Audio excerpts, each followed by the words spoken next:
The first shock over, the grocer bore the affliction manfully, and like one prepared for it. Exhibiting little outward emotion, though his heart was torn with anguish, and acting with the utmost calmness, he forbade his wife to approach the sufferer, and desired her instantly to retire to her own room with her daughters, and not to leave it on any consideration whatever, without his permission. Accustomed to regard her husband's word as law, Mrs. Blondel, for the first time in her life, disputed his authority, and, falling on her knees, besought him, with tears in her eyes, to allow her to nurse her son.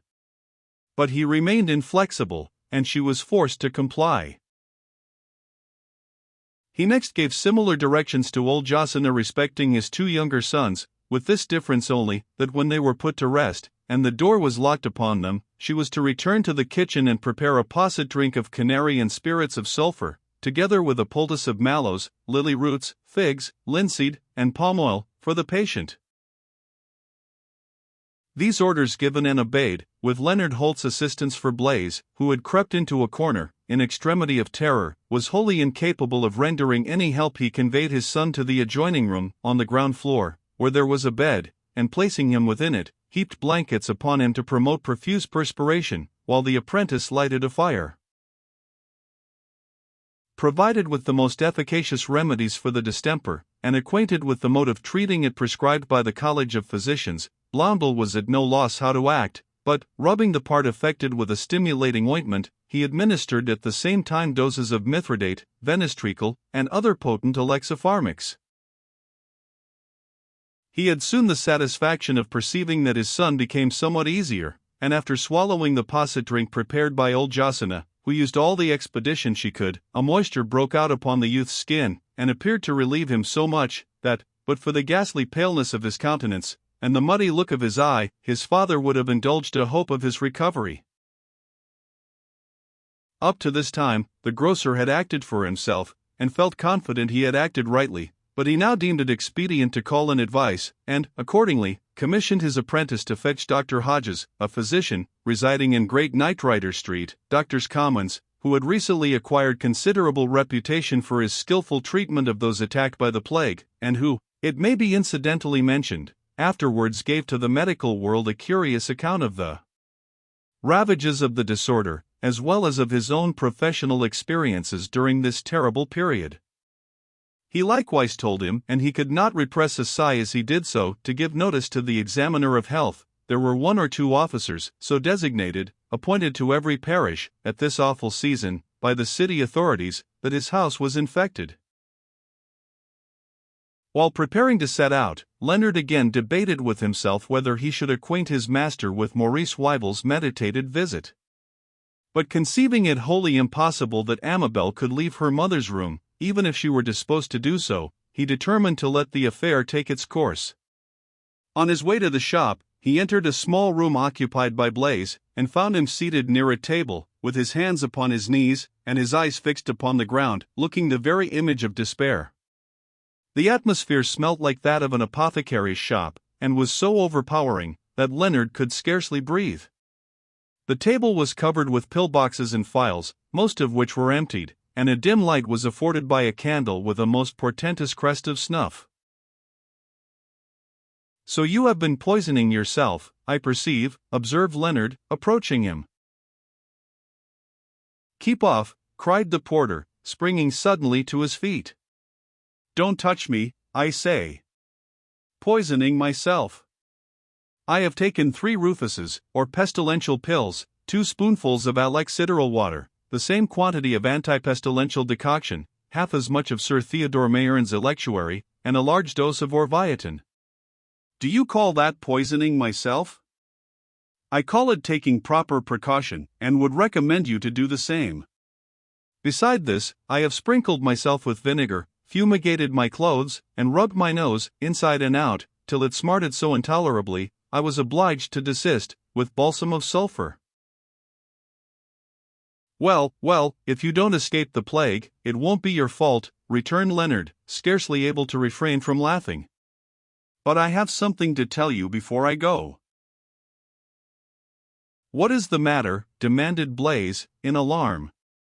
Where are you going?" "To fetch the doctor," replied Leonard. "Is Master Stephen worse?" rejoined the porter. "On the contrary, I hope he is better," replied Leonard. "I shall be back directly, but as I have to give notice to the examiner of health that the house is infected, I may be detained a few minutes longer than I anticipate. Keep the street door locked, I will fasten the yard gate, and do not for your life let anyone in, except Dr. Hodges, till I return. Do you hear? Do you understand what I say?" "Yes, I hear plain enough," growled Blaze. "You say that the house is infected, and that we shall all be locked up." "Dolt," exclaimed the apprentice, "I said no such thing." And he repeated his injunctions, but Blaze was too much terrified to comprehend them. At last, losing all patience, Leonard cried in a menacing tone, "If you do not attend to me, I will cudgel you within an inch of your life, and you will find the thrashing harder to bear even than the plague itself. Rouse yourself, fool, and follow me." Accompanied by the porter, he hurried to the yard gate, saw it bolted with inside, and then returned to the shop, where, having found his cap and cudgel, he directed Blaze to lock the door after him, cautioning him, for the third time, not to admit anyone except the doctor. "If I find, on my return, that you have neglected my injunctions," he concluded, "as sure as I now stand before you, I'll break every bone in your body." Blaze promised obedience, adding in a supplicating tone, "Leonard, if I were you, I would not go to the examiner of health.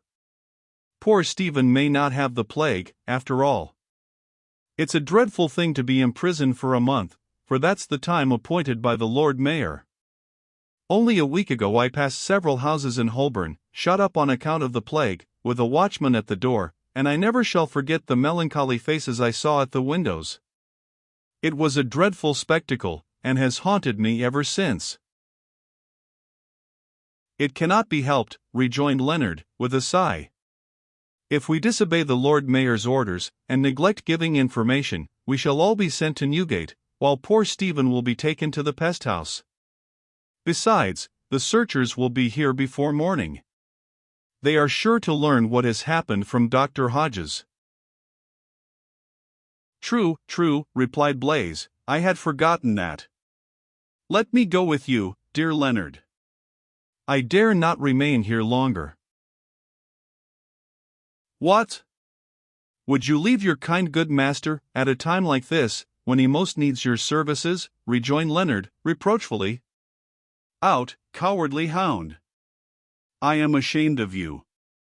Shake off your fears, and be a man.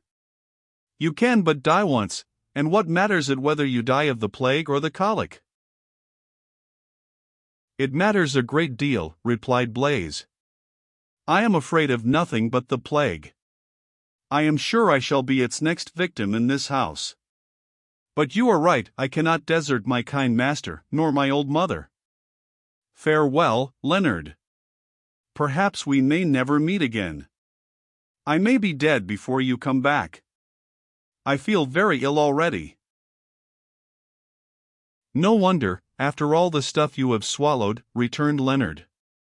"But pluck up your courage, or you will bring on the very thing you are anxious to avoid.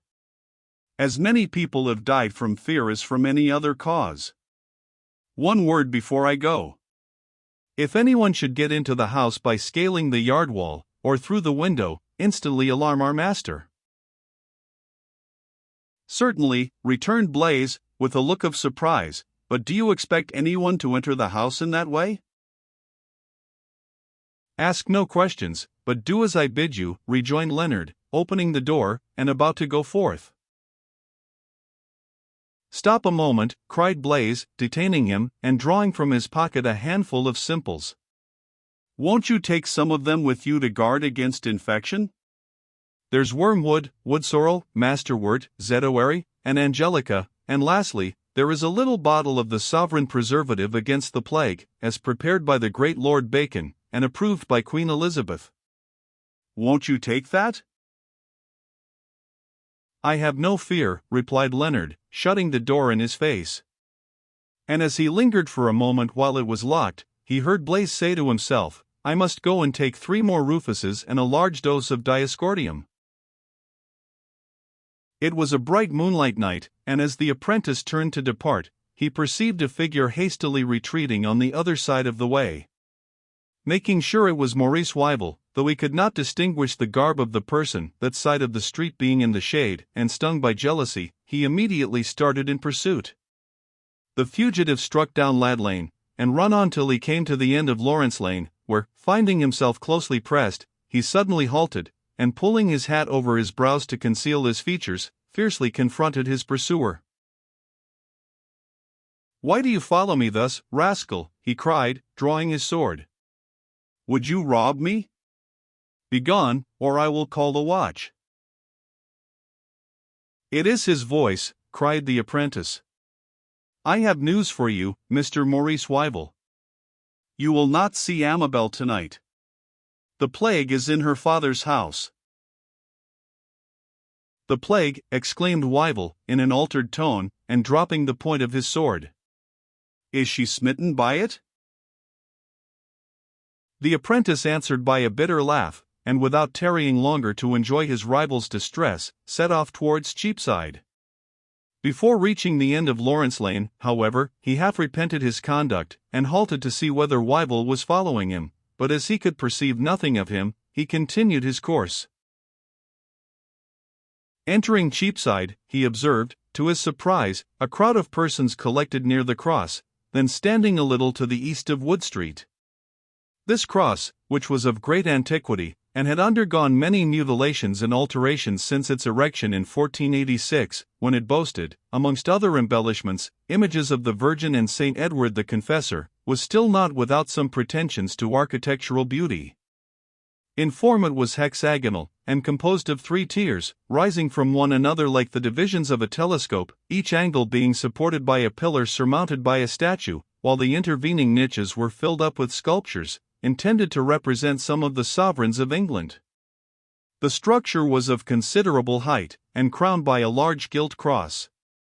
Its base was protected by a strong wooden railing. About 100 yards to the east, there stood a smaller hexagonal tower, likewise ornamented with carvings, and having a figure on its conical summit blowing a horn. This was the conduit. Midway between these buildings the crowd alluded to above was collected. As Leonard drew near, he found the assemblage was listening to the exhortations of an enthusiast, whom he instantly recognized from a description he had heard of him from Blaise. The name of this half-crazed being was Solomon Eagle. Originally a Quaker, upon the outbreak of the plague he had abandoned his home and friends, and roamed the streets at night, denouncing doom to the city. He was a tall gaunt man, with long jet-black hair hanging in disordered masses over his shoulders. His eyes were large and black, and blazed with insane luster, and his looks were so wild and terrific, that it required no great stretch of imagination to convert him into the genius of the pestilence. Entirely stripped of apparel except that his loins were girt with a sheepskin, in imitation of St. John in the wilderness, he bore upon his head a brazier of flaming coals, the lurid light of which falling upon his sable locks and tawny skin, gave him an unearthly appearance. Impelled by curiosity, Leonard paused for a moment to listen, and heard him thunder forth the following denunciation: "And now, therefore, as the prophet Jeremiah saith, I have this day declared it to you, but ye have not obeyed the voice of the Lord your God, nor anything for the which he hath sent me unto you. Now, therefore, know certainly that ye shall die by the sword, by the famine, and by the pestilence." Again, in the words of the prophet Amos, "The Lord saith unto you by my mouth, I have sent among you the pestilence after the manner of Egypt, yet have you not returned unto me. Therefore, will I do this unto thee, O Israel, and because I will do this unto thee, prepare to meet thy God? Do you hear this, O sinners? God will proceed against you in the day of his wrath, though he hath borne with you in the day of his patience. Oh, how many 100 years hath he spared this city, notwithstanding its great provocations and wickedness? But now he will no longer show it pity, but will pour out his wrath upon it. Plagues shall come upon it, and desolation, and it shall be utterly burnt with fire, for strong is the Lord who judgeth it." His address concluded, the enthusiast started off at a swift pace, shrieking, in a voice that caused many persons to throw open their windows to listen to him, "Awake! Sinners, awake, the plague is at your doors, the grave yawns for you, awake, and repent. And followed by the crowd, many of whom kept up with him, he ran on vociferating in this manner till he was out of hearing. Hurrying forward in the opposite direction, Leonard glanced at the ancient and picturesque houses on either side of the way, now bathed in the moonlight, and apparently hushed in repose and security, and he could not repress a shudder as he reflected that an evil angel was, indeed, abroad, who might suddenly arouse their slumbering inmates to despair and death. His thoughts took another turn as he entered the precincts of St. Paul's, and surveyed the venerable and majestic fabric before him. His eyes rested upon its innumerable crooked pinnacles, its buttresses, its battlements, and upon the magnificent rose window terminating the choir. The apprentice had no especial love for antiquity, but being of an imaginative turn, the sight of this reverend structure conjured up old recollections, and brought to mind the noble collegiate church of his native town. "Shall I ever see Manchester again?" he sighed. "Shall I take Amabel with me there? Alas! I doubt it. If I survive the plague, she, I fear, will never be mine." Musing thus, he scanned the roof of the cathedral, and noticing its stunted central tower, could not help thinking how much more striking its effects must have been, when the lofty spire it once supported was standing. The spire, it may be remarked, was twice destroyed by lightning, first in February, 1444, and subsequently in June, 1561, when it was entirely burnt down, and never rebuilt. Passing the Convocation House, which then stood at one side of the southern transept, Leonard struck down Paul's Chain, and turning to the right, speeded along Great Knightrider Street, until he reached an old habitation at the corner of the passage leading to Doctors' Commons. Knocking at the door, an elderly servant presently appeared, and in answer to his inquiries whether Dr. Hodges was at home, stated that he had gone out, about half an hour ago, to attend Mr. Fisher, a proctor, who had been suddenly attacked by the plague at his residence in Bartholomew Close, near Smithfield. "I am come on the same errand," said Leonard, "and must see your master instantly." "If you choose to go to Bartholomew Close," replied the servant, "you may probably meet with him. Mr. Fisher's house is the last but two, on the right, before you come to the area in front of the church." "I can easily find it," returned Leonard, "and will run there as fast as I can. But if your master should pass me on the road, beseech him to go instantly to Stephen Blondell's, the grocer, in Wood Street." The servant assenting, Leonard hastily retraced his steps, and traversing Blowbladder Street and St. Martin's le Grand, passed through Aldersgate. He then shaped his course through the windings of Little Britain and entered Duck Lane. He was now in a quarter fearfully assailed by the pestilence. Most of the houses had the fatal sign upon their doors, a red cross, of a foot long, with the piteous words above it, "Lord have mercy upon us," in characters so legible that they could be easily distinguished by the moonlight, while a watchman, with a halberd in his hand, kept guard outside. Involuntarily drawing in his breath, Leonard quickened his pace. But he met with an unexpected and fearful interruption. Just as he reached the narrow passage leading from Duck Lane to Bartholomew Close, he heard the ringing of a bell, followed by a hoarse voice, crying, "Bring out your dead, bring out your dead." He then perceived that a large, strangely shaped cart stopped up the further end of the passage, and heard a window open, and a voice call out that all was ready. The next moment a light was seen at the door, and a coffin was brought out and placed in the cart. This done, the driver, who was smoking a pipe, cracked his whip, and put the vehicle in motion. Shrinking into a doorway, and holding a handkerchief to his face, to avoid breathing the pestilential effluvia, Leonard saw that there were other coffins in the cart, and that it was followed by two persons in long black cloaks. The vehicle itself, fashioned like an open hearse, and of the same somber color, relieved by fantastical designs, painted in white, emblematic of the pestilence, was drawn by a horse of the large black Flanders breed, and decorated with funeral trappings. To Leonard's inexpressible horror, the cart again stopped opposite him, and the driver, ringing his bell, repeated his doleful cry. While another coffin was brought out, and placed with the rest, a window in the next house was opened, and a woman looking forth screamed, "Is Anselm Challis, the coffin maker, there?" "Yes, here I am, Mother Malmains," replied one of the men in black cloaks, looking up as he spoke, and exhibiting features so hideous, and stamped with such a revolting expression, that Leonard's blood curdled at the sight. "What do you want with me?" he added. "I want you to carry away old Mike Norborough," replied the woman. "What, is the old miser gone at last?" exclaimed Challis, with an atrocious laugh. "But how shall I get paid for a coffin?" "You may pay yourself with what you can find in the house," replied Mother Malmains, "or you may carry him to the grave without one, if you prefer it." "No, that won't do," returned Challis. "I've other customers to attend to who will pay, and, besides, I want to get home. I expect friends at supper. Good night, Mother Malmains. You know where to find me, if you want me. Move on, Jonas, or you will never reach St. Sepulchre's." The woman angrily expostulated with him, and some further parley ensued. Leonard did not tarry to hear what, but rushing past them, gained Bartholomew Close. He soon reached the proctor's house, and found it marked with the fatal cross. Addressing a watchman at the door, he learnt, to his great dismay, that Dr. Hodges had been gone more than a quarter of an hour. "He was too late," said the man. Poor Mr. Fisher had breathed his last before he arrived, and after giving some directions to the family as to the precautions they ought to observe, the doctor departed. "How unfortunate," exclaimed Leonard, "I have missed him a second time. But I will run back to his house instantly." "You will not find him at home," returned the watchman. "He is gone to St. Paul's, to attend a sick person."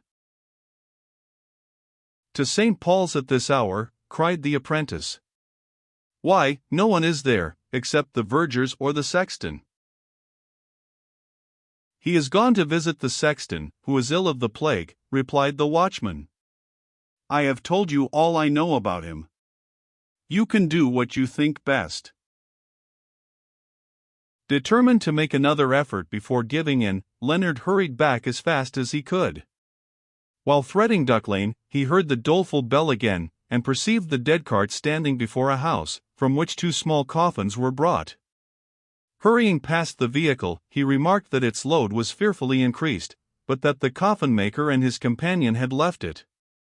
Another minute had not elapsed before he reached Aldersgate, and passing through the postern, he beheld a light at the end of St. Anne's Lane, and heard the terrible voice of Solomon Eagle, calling to the sleepers to awake and repent. Shutting his ears to the cry, Leonard did not halt till he reached the great western door of the cathedral, against which he knocked. His first summons remaining unanswered, he repeated it, and a wicket was then opened by a grey-headed verger, with a lantern in his hand, who at first was very angry at being disturbed, but on learning whom the applicant was in search of, and that the case was one of urgent necessity, he admitted that the doctor was in the cathedral at the time. "Or rather, I should say," he added, "he is in St. Faith's. I will conduct you to him, if you think proper. Dr. Hodges is a good man, a charitable man," he continued, "and attends the poor for nothing. He is now with Matthew Malmains, the sexton, who was taken ill of the plague yesterday, and will get nothing but thanks, if he gets those, for his fee. But, follow me, young man, follow me." So saying, he shut the wicket, and led the way along the transept. The path was uneven, many of the flags having been removed, and the verger often paused to throw a light upon the ground, and warn his companion of a hole. On arriving at the head of the nave, Leonard cast his eyes down it, and was surprised at the magical effect of the moonlight upon its magnificent avenue of pillars, the massive shafts on the left being completely illuminated by the silvery beams, while those on the right lay in deep shadow. "Aye, it is a noble structure," replied the old verger, noticing his look of wonder and admiration, "and, like many a proud human being, has known better days. It has seen sad changes in my time, for I recollect it when good Queen Bess ruled the land. But come along, young man, you have something else to think of now. Bestowing a momentary glance upon the matchless choir, with its groined roof, its clerestory windows, its arched openings, its carved stalls, and its gorgeous rose window, Leonard followed his conductor through a small doorway on the left of the southern transept, and descending a flight of stone steps, entered a dark and extensive vault, for such it seemed. The feeble light of the lantern fell upon ranks of short heavy pillars, supporting a ponderous arched roof. "You are now in St. Faith's," observed the verger, "and above you is the choir of St. Paul's." Leonard took no notice of the remark, but silently crossing the nave of this beautiful subterranean church, part of which still exists, traversed its northern aisle. At length the verger stopped before the entrance of a small chapel, once dedicated to St. John the Baptist, but now devoted to a less sacred purpose. As they advanced, Leonard observed a pile of dried skulls and bones in one corner, a stone coffin, strips of woolen shrouds, fragments of coffins, mattocks, and spades. It was evidently half a charnel, half a receptacle for the sexton's tools. "If you choose to open that door," said the verger, pointing to one at the lower end of the chamber, "you will find him you seek. I shall go no further." Summoning up all his resolution, Leonard pushed open the door. A frightful scene met his gaze. At one side of a deep, low-roofed vault, the architecture of which was of great antiquity, and showed that it had been a place of burial, was stretched a miserable pallet, and upon it, covered by a single blanket, lay a wretch, whose groans and struggles proclaimed the anguish he endured. A lamp was burning on the floor, and threw a sickly light upon the agonized countenance of the sufferer. He was a middle-aged man, with features naturally harsh, but which now, contracted by pain, had assumed a revolting expression. An old crone, who proved to be his mother, and a young man, who held him down in bed by main force, tended him. He was rambling in a frightful manner, and as his ravings turned upon the most loathly matters, it required some firmness to listen to them. At a little distance from him, upon a bench, sat a stout, shrewd-looking, but benevolent little personage, somewhat between 40 and 50. This was Dr. Hodges. He had a lancet in his hand, with which he had just operated upon the sufferer, and he was in the act of wiping it on a cloth. As Leonard entered the vault, the doctor observed to the attendants of the sick man, "He will recover. The tumor has discharged its venom. Keep him as warm as you can, and do not let him leave his bed for 2 days. All depends upon that. I will send him proper medicines and some blankets shortly. If he takes cold, it will be fatal." The young man promised to attend to the doctor's injunctions, and the old woman mumbled her thanks. "Where is Judith Malmains?" asked Dr. Hodges. "I am surprised not to see her. Is she afraid of the distemper?" "Afraid of it? Not she," replied the old woman. "Since the plague has raged so dreadfully, she has gone out as a nurse to the sick, and my poor son has seen nothing of her." Leonard then recollected that he had heard the woman, who called out of the miser's house, addressed as Mother Malmains by the coffin-maker, and had no doubt that she was the sexton's wife. His entrance having been so noiseless that it passed unnoticed, he now stepped forward, and, addressing Dr. Hodges, acquainted him with his errand. "What," exclaimed the doctor, as soon as he concluded, "a son of Stephen Blondel, the worthy grocer of Wood Street, attacked by the plague? I will go with you instantly, young man. I have a great regard for your master, a very great regard. There is not a better man living. The poor lad must be saved, if possible." And hastily repeating his instructions to the attendants of the sick man, he left the vault with the apprentice. They found the verger in the charnel, and before quitting it, the doctor drew a small flask of canary from his pocket, and applied it to his lips. "This is my anti-pestilential drink," he remarked with a smile, "and it has preserved me from contagion hitherto. You must let us out of the south door, friend," he added to the verger, "for I shall be obliged to step home for a moment, and it will save time. Come with me, young man, and tell me what has been done for the grocer's son." As they traversed the gloomy aisle of St. Faith, and mounted to the upper structure, Leonard related all that had taken place since poor Stephen's seizure. The doctor strongly expressed his approval of what had been done, and observed, "It could not be better. With heaven's help, I have no doubt we shall save him, and I am truly glad of it for his father's sake." By this time they had reached the southern door, and the verger having unlocked it, they issued forth. It was still bright moonlight, and Leonard, whose mind was greatly relieved by the assurances of the physician, felt in some degree reconciled to the delay, and kept up his part in the conversation promoted by his companion.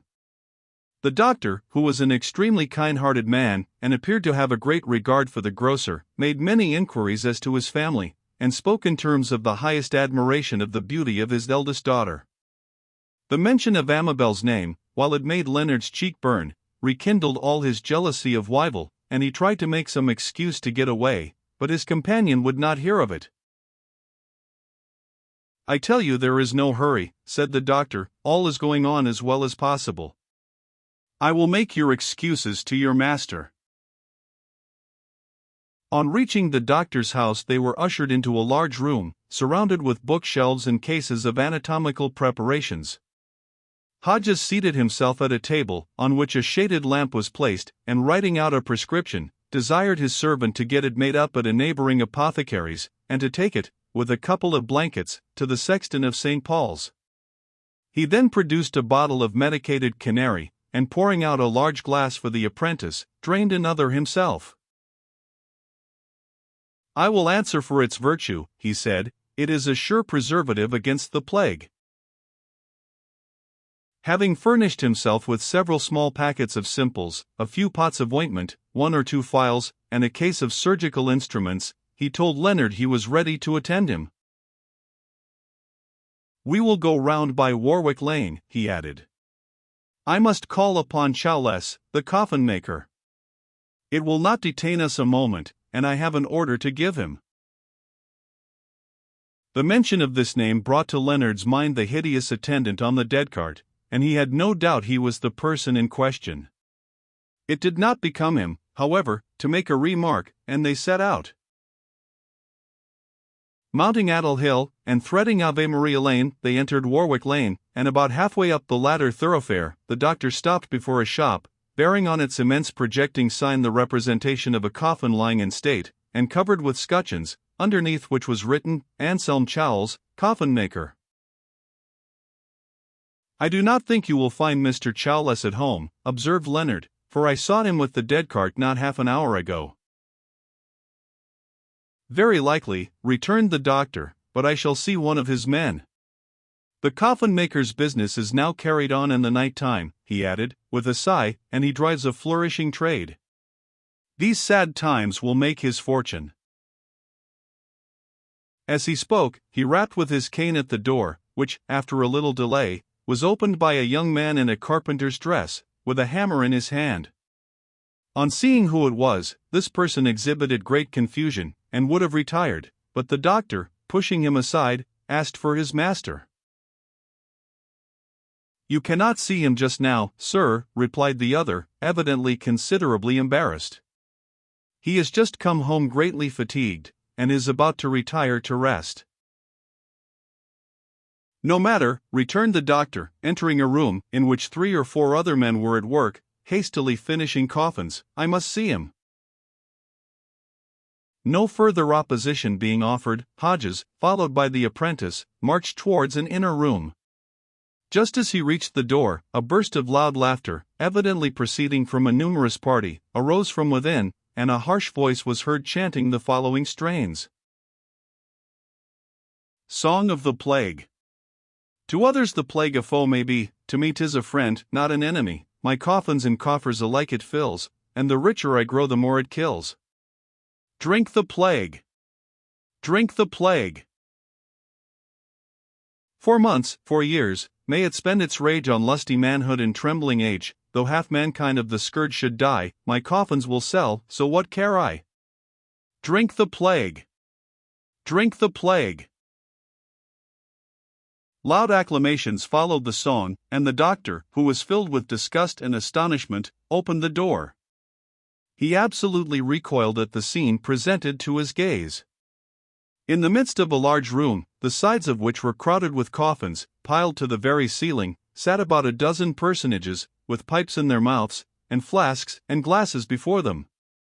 Their seats were coffins, and their table was a coffin set upon a bier. Perched on a pyramid of coffins, gradually diminishing in size as the pile approached its apex, Chowles was waving a glass in one hand, and a bottle in the other, when the doctor made his appearance. A more hideous personage cannot be imagined than the coffin-maker. He was clothed in a suit of rusty black, which made his skeleton limbs look yet more lean and cadaverous. His head was perfectly bald, and its yellow skin, divested of any artificial covering, glistened like polished ivory. His throat was long and scraggy, and supported a head unrivaled for ugliness. His nose had been broken in his youth, and was almost compressed flat with his face. His few remaining teeth were yellow and discolored with large gaps between them. His eyes were bright, and set in deep cavernous recesses, and, now that he was more than half intoxicated, gleamed with unnatural luster. The friends by whom he was surrounded were congenial spirits, searchers, watchmen, duriers, apothecaries, and other wretches, who, like himself, rejoiced in the pestilence, because it was a source of profit to them. At one corner of the room, with a part-emptied glass before her, and several articles in her lap, which she hastily pocketed on the entrance of the doctor, sat the plague-nurse, Mother Malmains, and Leonard thought her, if possible, more villainous-looking than her companions. She was a rough, raw-boned woman, with sandy hair and light brows, a sallow, freckled complexion, a nose with wide nostrils, and a large, thick-lipped mouth. She had, moreover, a look of mingled cunning and ferocity inexpressibly revolting. Sharply rebuking Chowles, who, in springing from his lofty seat, upset several of the topmost coffins, the doctor gave him some directions, and, turning to the nurse, informed her of her husband's condition, and ordered her to go to him immediately. Mother Malmains arose, and glancing significantly at the coffin-maker, took her departure. Repeating his injunctions to Chowles in a severe tone, the doctor followed, and seeing her take the way towards St. Paul's, proceeded at a brisk pace along Paternoster Row with the apprentice. In a few minutes they reached Wood Street, and knocking at the door, were admitted by Blaise. "Heaven be praised, you are come at last," exclaimed the porter. "Our master began to think something had happened to you." "It is all my fault," returned Dr. Hodges, "but how is the young man?" "Better, much better, as I understand," replied Blaise, "but I have not seen him."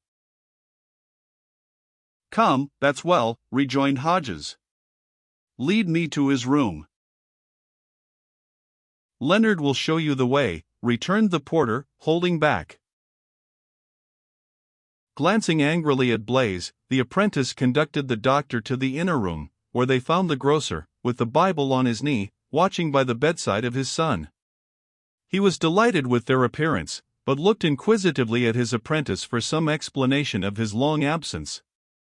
This Hodges immediately gave, and, having examined the sufferer, he relieved the anxious father by declaring that, with due care, he had little doubt of his son's recovery.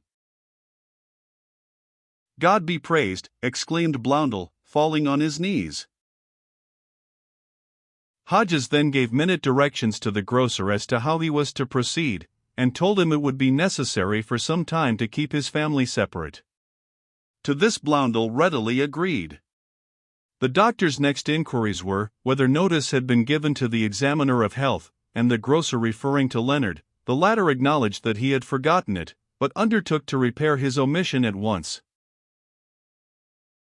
With this view, he quitted the room, and was hastening towards the shop, when he observed a figure on the back stairs. Quickly mounting them, he overtook on the landing Maurice Wyville.